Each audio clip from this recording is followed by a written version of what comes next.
Hola, bienvenidos a COVID-19, la semana en América, el espacio de France 24 en el que hacemos un resumen de las noticias más destacadas de la semana en nuestro continente relacionadas con la pandemia del COVID-19. A continuación les presento algunos de los temas que vamos a tratar.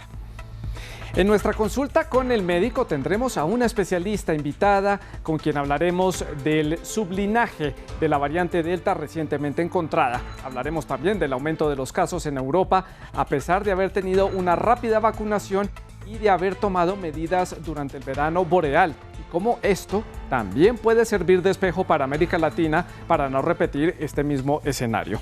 También iremos hasta Canadá para conocer la situación de ese país, en donde recientemente fue aprobada la implementación de un pasaporte de vacunación para poder viajar tanto dentro como fuera del país. Asimismo, daremos un vistazo al avance de la vacunación y al impulso que puede tener allí la vacunación después de la compra de un lote de 2.9 millones de dosis de vacunas que van a ser utilizadas solamente para menores de edad. Y hablaremos también de Brasil. Allí el manejo que le ha dado el presidente Jair Bolsonaro a la pandemia de COVID-19 ha sido motivo de críticas. Una comisión parlamentaria, tras una investigación de 6 meses, recomendó imponer cargos contra el mandatario por sus decisiones para hacer frente a la crisis sanitaria que en ese país ya ha dejado más de 600.000 fallecidos. Es la segunda cifra de víctimas mortales más alta del mundo. Pues comenzamos el programa y lo hacemos precisamente hablando de números, de cifras. Vamos a ver cómo cerró esta semana el panorama de los contagios y también de las víctimas mortales que deja el COVID-19 en nuestro continente. Y comenzamos en México. Allí los casos alcanzaron ya los 3.7 millones de casos confirmados y los fallecidos son más de 285.000 personas. Colombia cierra la semana con más de 4.9 millones de casos confirmados, se aproxima ya a los 5 millones y más de 126.000 personas han fallecido. En Perú los casos alcanzaron los 2.1 millones y los fallecidos ya superan los 199.000, ya se aproximan a los 200.000. Para finalizar tenemos las cifras de República Dominicana, los casos confirmados están por encima de los 373.000 y los fallecidos ya pasan de los 4.000. Vamos a comenzar en el Caribe. Cuba se prepara para darle la bienvenida nuevamente a los turistas y así reactivar uno de los pilares fundamentales de su economía. El gobierno de la isla levantó la medida de la cuarentena obligatoria para quienes ingresan al país, así como el requisito de una prueba negativa de PCR. Las autoridades también indicaron que ofrecerán vacunas para los visitantes extranjeros. El informe es de Ariana Villacorta. Tras sufrir una caída del 94% en el número de visitantes entre enero y mayo de 2021, Cuba reabre sus puertas al turismo, uno de los pilares de su economía, y lo hace dándole facilidades a los viajeros. Cuba elimina la cuarentena obligatoria de los viajeros internacionales al arribo a partir del 7 de noviembre. O sea, hemos adelantado una semana la eliminación de la cuarentena en Cuba. Esto no significa que a partir del 15 de noviembre se abren las fronteras. Las fronteras se abren el día 15, pero las personas que arriben al país del 7 al 15 ya no realizarán cuarentena. El ministro de Turismo cubano también confirmó que a partir del 15 de noviembre dejará de ser obligatorio presentar una prueba PCR al ingresar a la isla. Además, se restablecerá el transporte interprovincial, eliminando los permisos para circular entre provincias. También vuelven los servicios de trenes nacionales y el servicio marítimo a la Isla de la Juventud. Por otra parte, el gobierno de Miguel Díaz-Canel permitió la reapertura de centros culturales, aunque con un aforo limitado. En el caso de las librerías, bibliotecas, museos y galerías, reanudarán, ya de hecho lo están haciendo, sus servicios a la población en los horarios habituales, siempre manteniendo las medidas higiénico-sanitarias y limitando el número de participantes al 50%. Apelamos también a la responsabilidad. Y finalmente se eliminó el toque de queda nocturno que regía desde las 10 de la noche a las 5 de la mañana. Estas medidas se toman luego de una campaña de vacunación con las inoculaciones producidas en el país, Abdala, Soberana 2 y Soberana Plus, donde 6.8 millones de personas de una población de 11.2 millones ya recibió las 3 dosis necesarias contra el COVID-19, vacunas que además serán ofrecidas a los extranjeros que lleguen a la isla. Veamos ahora cómo ha avanzado la vacunación en el continente americano. A continuación les presento el porcentaje de población con esquema de vacunación completo en algunos países de nuestro continente. Comenzamos en México, en donde el 40,01% de la población ya tiene el esquema completo. Costa Rica alcanzó para esta semana el 49,18% de la población. Colombia finaliza con 38,57%, Perú el 43,29% y finalizamos con Chile, el líder de la región, que llegó al 74,81%. Y México comenzó la vacunación en adolescentes entre los 12 y los 17 años que padecen enfermedades crónicas. El país se encuentra en un momento en el que está registrando su punto más bajo de casos confirmados desde el inicio de la pandemia de COVID-19. El presidente Andrés Manuel López Obrador criticó a la OMS por no haber aprobado hasta el momento las vacunas CanSino y Sputnik V. Precisamente esta última, la vacuna Sputnik V fabricada en Rusia, va a comenzar a ser producida también en México. Veamos. México ya vacuna a menores de edad de entre 12 y 17 años con enfermedades crónicas. Y el gobierno dice que el país se acerca a su punto mínimo absoluto de casos COVID-19 tras 11 semanas consecutivas de reducción en el número de contagios. Menos del 1% de los casos estimados son casos activos y estos representan 32.136 casos. En la hospitalización, que es otro indicador muy importante, sobre todo en la parte grave de enfermedad COVID, vemos que también hemos ido con una reducción sostenida. Y si comparamos con el punto máximo de toda la epidemia en México, tenemos una reducción de 81% en el índice de hospitalización, el índice de camas COVID ocupadas. Según la organización Our World in Data, se han administrado más de 113 millones de dosis de la vacuna contra el COVID-19 y más de 51 millones de personas han sido inmunizadas con el esquema completo en el país azteca. Esto representa más del 40% de una población de más de 130 millones de habitantes. La gran mayoría de estas inoculaciones se han realizado con las vacunas de CanSino y Sputnik V, que aún no han sido aprobadas por la Organización Mundial de la Salud, por lo que el presidente mexicano, Andrés Manuel López Obrador, criticó al organismo. Y no puede haber de por medio ninguna justificación de carácter político o ideológico. Sería un absurdo que la Organización Mundial de la Salud actúe a partir de criterios políticos. Yo pienso más que es desidia. Pese a esto, México empezará a producir la vacuna rusa Sputnik V, que tampoco cuenta con la aprobación de la Unión Europea ni de Estados Unidos. Esto tras un acuerdo entre los laboratorios de biológicos y reactivos de México con el Fondo Ruso de Inversión Directa, con la finalidad de acelerar la vacunación en el país. Y desde México nos vamos ahora hasta Canadá. Veamos algunas de las cifras generales de este país para comprender cómo está allí la situación. Este país tiene ya casos confirmados, la cifra ya ronda en los 1,7 millones, mientras que los fallecidos ya alcanzan los 28,000. De otra parte, los vacunados con esquema completo alcanzan en Canadá el 73,29%. Y bueno, también hubo otras noticias destacadas en Canadá, entre ellas la obligatoriedad de la vacunación para los parlamentarios, una medida que no ha escapado de la controversia en ese país. También la imposición de un pasaporte para que los ciudadanos puedan desplazarse entre las diferentes provincias canadienses y también hacia otros países. Vamos a conectar con Daniel Faura, él es periodista que se encuentra en la ciudad de Toronto para conocer más detalles de lo que ha sucedido allá a lo largo de la semana. Y comienzo preguntándole, Daniel, por el tema de la vacunación obligatoria para los parlamentarios para poder acceder a la Cámara de los Comunes. Claro que sí, Santiago, el Parlamento canadiense ha decidido que de ahora en adelante la Cámara de los Comunes tiene que tener sus funcionarios totalmente vacunados, con doble vacunación y pasaporte de vacunación. Tendrán que mostrarlo al ingreso a este recinto.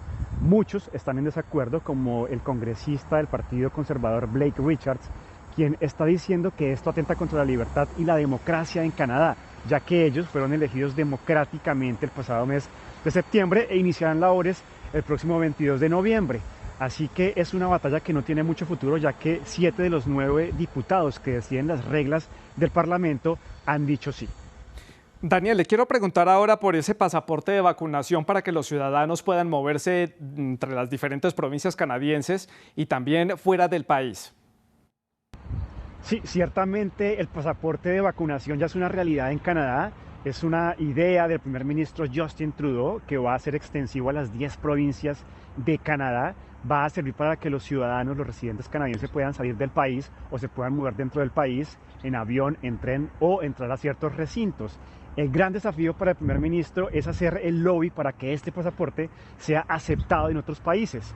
De momento se le recomienda a las personas que van a usar el pasaporte que aparte del pasaporte carguen sus 2 certificados de vacunación para que no tengan problemas hasta que el lobby funcione y fuera del país sea aceptado como es aceptado el pasaporte canadiense en muchos países. Daniel, y para el cierre hablemos del tema de la vacunación. Allí adquirieron 2.9 millones de dosis de vacunas que van a ser destinadas para los menores de edad. ¿Cómo está avanzando el proceso? Canadá recibirá 2.3 millones de vacunas de Pfizer como parte de un acuerdo pediátrico que hicieron en la primavera pasada. Los niños que van a ser parte de este piloto son niños entre las edades de 5 y 11 años. Primero tiene que haber una aprobación de Salud Canadá, que es el ente gubernamental que hace esta aprobación aquí en este país. Y lo cierto es que hay correos electrónicos que ya están llegando a padres de familia donde se les piden que hagan parte de este plan voluntario para los niños. No se sabe si todavía va a ser un plan de vacunación doble o simplemente va a ser una sola vacuna. Lo cierto es que ya muchos padres están firmando porque quieren que sus hijos hagan parte de este plan piloto porque se están viendo algunos brotes en colegios y en jardines aquí en Toronto. Daniel Faura, muchas gracias por este reporte desde la ciudad de Toronto. Daniel, debutando hoy en el programa aquí en COVID-19, la semana en América. Y está con nosotros también la doctora Roxana Trejo. Ella es médica cirujana, magíster en salud pública y epidemiología. Se encuentra en la Ciudad de México y está con nosotros para nuestra consulta habitual aquí en el programa. Doctora, como siempre, un gusto saludarla. Gracias por estar con nosotros. Y comienzo por preguntarle por el caso de Europa y de Rusia, en donde ha habido recientemente un aumento de los casos de contagio de COVID-19, pese a que tuvieron planes de vacunación muy rigurosos, muy exigentes y que eliminaron algunas de las medidas de bioseguridad en el verano, ya hace varios meses atrás. ¿Esto puede servirle de espejo a América Latina? ¿Qué piensa usted? Bueno, muchas gracias por la invitación, Santiago. Te agradezco mucho nuevamente estar en tu estudio y con tus seguidores.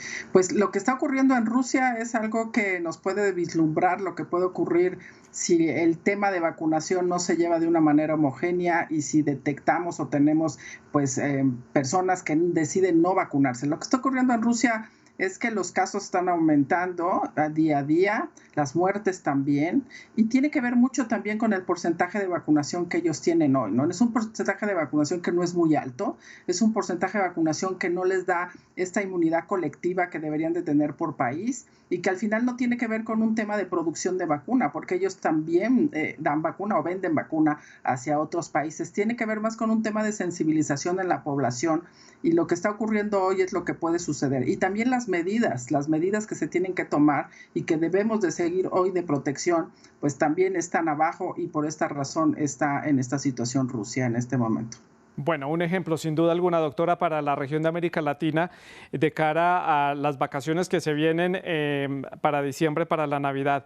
Hablemos ahora de otra noticia que fue destacada a lo largo de esta semana, que es el hallazgo de un sublinaje de la variante Delta. Comienzo por preguntarle lo más básico, ¿qué es un sublinaje y qué significa esto dentro de la variante Delta, que ya sabemos lo contagiosa que puede ser?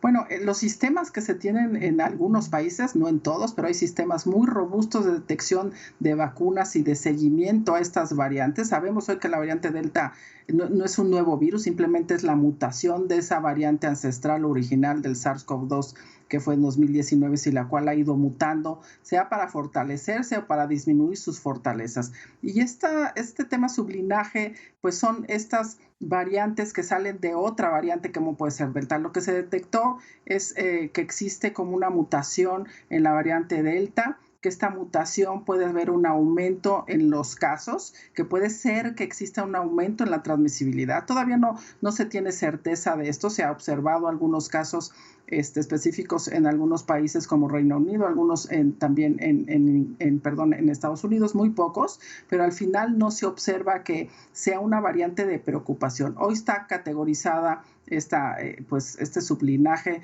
todavía como una variante de interés, no exactamente como una variante de preocupación, que sería cuando rebasa este número de personas contagiadas, cuando los resultados en los tratamientos cambian totalmente y cuando al final podemos tener que cambiar medidas sanitarias. Es una variante que hay que seguirla, es una variante que están observando y que creo que el tema es que se cuentan con esos sistemas que detectan ese tipo de cambios en estas variantes que hoy tenemos y bueno, no ha rebasado la capacidad que tenía Delta en su momento de dar transmisión y por supuesto la consecuencia en la mortalidad, es simplemente observar que está teniendo mutaciones y que hay que seguirla para que esto no cambie. Y hay que detener la transmisión, porque lo que hay que tener muy claro, Santiago, es que las variantes ocurren cuando la gente enferma. Entonces, el tema hoy es que podamos detener los contagios para no empezar a tener estos sublinajes o nuevas variantes.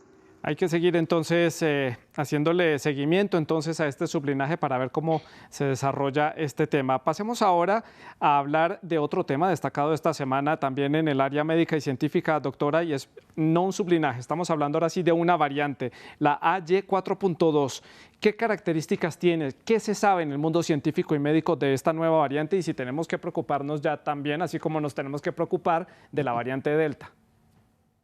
Pues mira, sí hay que preocuparse en relación a que vemos cómo se están fortaleciendo estas variantes, ¿no? No están disminuyendo, o sea, si tú observas, puede ser que al menos esta variante todavía no está categorizada tampoco como preocupación, pero pudiera existir de esta misma variante una mutación que entonces sí pudiera entrar en estas variantes de preocupación, igual que este tema de sublinaje en esta variante también Delta, pero el tema hoy es que sí ha habido un aumento de casos por este tipo de variante, tampoco ha rebasado la capacidad que Delta ha tenido cuando se encontró y se detectó específicamente en Israel, pero al final este es un tema, en la India, este es un tema importante en relación a seguir haciendo pruebas para poder detectar y detener algunos cambios. Lo único que ha ocurrido con esta variante es que hay un aumento en los casos, no tan desproporcionado como la variante Delta, pero que sí es parte de estas mutaciones que están teniendo estas variantes. Bueno, esto sin duda lo que nos dice, doctora, es que tenemos que seguir en el pie de lucha contra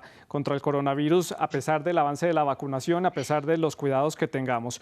También destacado esta semana, doctora, y quiero que comentemos al respecto, y es ese anuncio de la FDA en Estados Unidos que aprobó la combinación de vacunas en ese país para reforzar el programa de vacunación y también de cara a mejorar las cifras en cuanto a la cifra a la dosis de refuerzo o tercera dosis. ¿Cuáles son sus impresiones al respecto sobre este tema de la combinación de vacunas? Pues mira, lo que ha ocurrido en relación, la combinación de vacunas, que por supuesto existen ya estudios que se están llevando a cabo en este momento. Hay algunos resultados de ellos que nos arrojan que podemos combinar, pero yo creo que también tiene que ver con el tema de estos booster que al menos el gobierno de Estados Unidos con Joe Biden dio como un impulso, ¿no? En relación a que hay que ponerse una tercera dosis, hay que proteger, pero también la FDA y el mismo CDC pusieron en la mesa que esta tercera dosis sea más en personas de mayores de 65 años, en personas que tienen comorbilidades, que el tema hoy es poder contar con personas que tengan 2 dosis de esta vacuna, sea combinada o sea exclusiva, dependiendo de los estudios que vayan saliendo, pero que el tema es que hay que ir avanzando y hay que ir impulsando a que tengamos más personas con un esquema completo. Entonces, el tema ha sido la dificultad, no en Estados Unidos exactamente, sino en otros países, la dificultad para contar primero con la primera dosis, pero después continuar y poder cumplir el esquema completo de una misma vacuna. O sea, el tema de la combinación, ese va a ser el futuro. Es muy improbable que podamos mantener un sistema de vacunación para COVID-19 combinando vacunas, con lo difícil que es la accesibilidad para algunos países. En Estados Unidos, pues normalmente tienen 5 vacunas por persona, o sea, la capacidad instalada que tiene vacunación es muy alta y el problema ha sido que la vacuna no está a más arriba del 55%. Pues doctora Trejo, muchas gracias por estar con nosotros en el programa, gracias por explicarnos estos temas destacados de la semana en el área científica y médica. Muchísimas gracias por estar con nosotros. Vamos a avanzar con otros temas que tenemos para esta emisión. Hablamos de la Comisión Parlamentaria de Investigación de Brasil, que recomendó imputar cargos contra el presidente Jair Bolsonaro por su manejo de la crisis sanitaria derivada de la pandemia. Después de 6 meses de investigación, la comisión presentó un reporte con dichas recomendaciones. Veamos. Crímenes premeditados en la gestión de la pandemia. Fue una de las conclusiones a las que llegó la Comisión Parlamentaria de Investigación del Senado tras meses de investigación sobre el manejo de la crisis sanitaria del presidente brasileño Jair Bolsonaro. El informe recomienda imputar 10 cargos, entre los que figuran crímenes contra la humanidad, uso inadecuado de los fondos públicos, incitación al crimen y prevaricación, delito que hace referencia a cuando una autoridad dicta una resolución a sabiendas de que es injusta o contraria a la ley. El borrador inicial también incluía el genocidio contra los pueblos indígenas, punto que al final se excluyó de la causa liderada por el senador progresista Renan Calheiros, quien recordó el dolor de las víctimas. Hoy no debemos hablar, pero escuche a las 603.324 víctimas a través de estas impactantes declaraciones en la CPI. Uno de ellos dijo: no superamos el duelo en silencio, hagan un informe que exprese lo sucedido. La investigación trata temas como la falta de oxígeno en Manaos, los retrasos en la compra de vacunas y los discursos de Bolsonaro en contra de los confinamientos. Luego de darse a conocer la publicación, el presidente, que se sigue resistiendo a recibir la vacuna, desconoció las acusaciones. Sabemos que no somos culpables de absolutamente nada. Sabemos que hicimos lo correcto desde el principio. Brasil suma más de 600.000 muertes por el virus, solo por detrás de Estados Unidos, por lo que ahora las víctimas piden responsabilidades, aunque nada garantiza que la acusación prospere, ya que tiene que pasar por el fiscal general, cercano al presidente. Por el momento, tras la publicación del veredicto final de la CPI, este será votado el próximo martes. Bueno, y les tengo más cifras generales de la situación en Venezuela. Este país cierra esta semana ya con 396.000 casos confirmados. La cifra de fallecidos alcanza ya los 4.000 o supera los 4.000, y la cifra de personas con el esquema completo de vacunación alcanza el 21,57% de la población. Estas son cifras del 8 de octubre, que son las últimas cifras, las más actualizadas que registra este país. Y precisamente en Venezuela entró en vigor una medida de semáforo, pero ¿qué tal resultó? Vamos a conectar en Caracas con Nicole Colster para conocer allí más detalles. Nicole, gracias por acompañarnos hoy en el programa y bueno, comienzo preguntándole por el balance que hacen las autoridades de esta medida. Santiago, saludos desde Caracas. Hasta ahora, este semáforo de acceso es un plan piloto que se estaría realizando en unos 300 restaurantes de Caracas y Miranda, según lo que han informado las autoridades. Nosotros sí hemos hecho un recorrido por algunos establecimientos y aún no hemos encontrado ninguno de estos operativos. Sin embargo, el gobierno ha dicho que el semáforo COVID comenzará a funcionar en mayor medida el 1 de noviembre, cuando también inicia una flexibilización general en Venezuela. La vicepresidenta Delcy Rodríguez detalló hace unos días que detectaron durante la aplicación de una de estas pruebas piloto que 2% de las personas que querían entrar a restaurantes tenían coronavirus, mientras que 55% se habían vacunado. ¿Y cómo funciona este plan? Pues las autoridades han explicado que en las entradas de los restaurantes y otros sitios públicos estará una especie de portero con un celular revisando los datos de las personas que desean ingresar al establecimiento para verificar si está o no contagiado con el virus y si ha sido o no vacunado. ¿Dónde lo revisan? En una plataforma denominada Sistema Patria. Es una web que el gobierno utiliza para entregar ayudas sociales y donde no todos los venezolanos están o quieren registrarse. No queda claro cómo funcionará este plan en la provincia, que está bastante golpeada en cuanto a conectividad, conexión a internet y constantes fallas eléctricas. Nicole, quiero hablar de las cifras, ya las mencionaba yo, más de 390.000 casos y tal parece que las cifras se incrementan en las últimas semanas. Sí, Santiago, a inicios de mes Venezuela entró en la tercera ola de contagios. Serían 397.370 casos registrados en 585 días de pandemia, con un promedio en las últimas semanas que va de 800 a 1.500 casos diarios registrados. Pero hay que recordar que estas cifras oficiales han sido cuestionadas por distintos organismos independientes, por la Academia Nacional de Medicinas también, por considerar que existe un elevado subregistro de casos en el país. Pero en efecto, podemos comentar que en estas últimas semanas sí hemos visto un mayor número de solicitudes en las redes sociales de personas pidiendo ayuda para costear tratamientos relacionados al COVID-19, así como también peticiones de cupos en hospitales por falta de camas en las unidades de cuidados intensivos. Esto podría servir como especie de un termómetro para evaluar la situación, nunca así similar a la reportada en marzo cuando inició la segunda ola por COVID-19 en este país, donde hubo escasez de bombonas de oxígenos. Nicole, y para el cierre de este contacto hablemos de la vacunación. Van a comenzar los procedimientos de vacunación en los mayores de 12 años allí en Venezuela.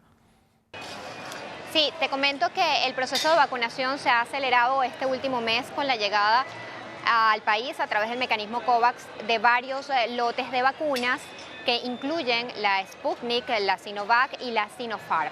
Según ha dicho el gobierno, 56% de la población está ya vacunada y aspira a tener el 70% de la población inmunizada para finales de mes, aunque no se ha aclarado si esto incluye únicamente a las personas que ya completaron su inmunización o a quienes tienen una sola dosis. El gobierno también dijo que este lunes iniciará la vacunación de niños mayores de 12 años, pero no detalló cómo será el proceso ni qué fármaco será utilizado. El presidente Maduro también espera recibir unas 16 millones de dosis de la cubana Abdala antes de que finalice el año. Ha dicho que Venezuela también comenzará a producir esta vacuna en una empresa pública del país a partir de enero.